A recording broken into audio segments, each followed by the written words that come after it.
मैत्रिणींनो, नमस्कार. रेखा स्पेशल मध्ये सर्वांचं स्वागत. आज मी घेऊन आले आहे शाही पनीर मसाला. त्यासाठी आपण साहित्य बघणार आहोत. 6 कांदे, 5 टोमॅटो, 250 ग्रॅम पनीर, शिमला मिरची, 8 ते 10 लसूण पाकळ्या, अद्रक, 10 ते 12 काजू, लाल तिखट, शाही पनीर मसाला आणि साजूक तूप. आता आपण कांदा कट करून घेणार आहोत. त्याचे आपल्याला 4 भाग करायचे आहेत. अशा पद्धतीने आपण हे सर्व कट करून घेणार आहोत. टोमॅटोचे देखील आपल्याला 4च भाग करून घ्यायचे आहेत. जास्त बारीक आपल्याला करायचे नाही. आता आपण कट केलेले टोमॅटो, कांदे, काजू, लसूण आणि अद्रक हे कुकरमध्ये बॉईल करून घेणार आहोत. त्यासाठी आपण यामध्ये थोडंसं पाणी घालून घेऊया. थोडंच टाकायचंय. आता आपण यात कांदा घालून घेऊया, टोमॅटो,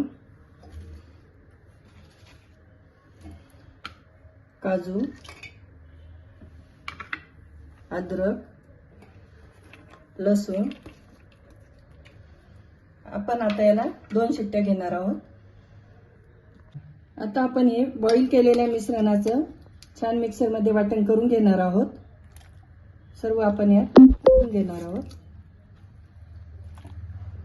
आता आपलं मिश्रण हे छान बारीक तयार झालं आहे. अशा पद्धतीने आपल्याला ही पेस्ट बनवून घ्यायची आहे. इकडे आपण कढई तापायला ठेवली आहे. आता आपण हे फोडणीसाठी साहित्य घेणार आहोत.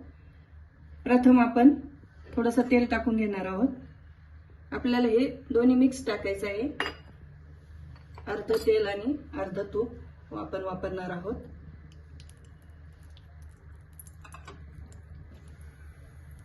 आता आपण फोडणीसाठी शहाजिरे, लवंग, विलायची, दालचिनी आणि 2 तेजपत्ता घालून घेणार आहोत.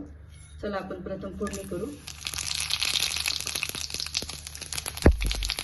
आता त्यामध्ये आपण कांदा घालून घेणार आहोत,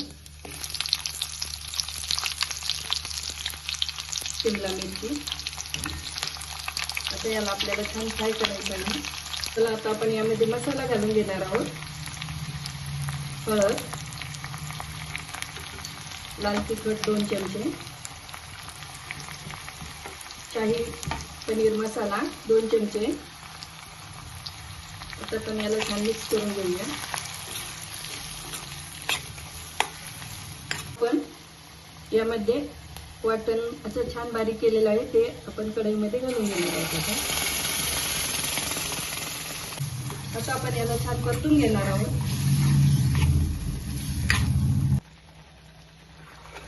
आपला मसाला छान परतून झाला आहे. आता आपण यामध्ये पनीर घालून घेणार आहोत.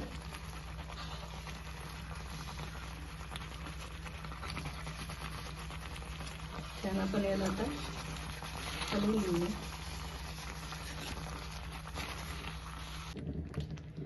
आता आपण यामध्ये मी घरी बनवलेली क्रीम आहे, तुम्ही विकतची देखील आणू शकता, तर आपण ती 2 चमचे घालून घेणार आहोत. आपण घरच्या दुधाची साय काढून अशा पद्धतीने आपण क्रीम बनवून घेऊ शकतो. अशी छान आपली क्रीम तयार होते. आता आपला मसाला छान याला मिक्स झालेला आहे. आपण आता याला चवीनुसार मीठ घालणार आहोत आणि याला छान हलवून घेणार आहोत. त्यामध्ये आपण कोथिंबीर घालून घेणार आहोत. चला तर मैत्रिणींनो, कशी वाटली माझी शाही पनीर मसाला रेसिपी कमेंट करून नक्की कळवा. लाईक करा, शेअर करा, सबस्क्राईब करायला विसरू नका. धन्यवाद.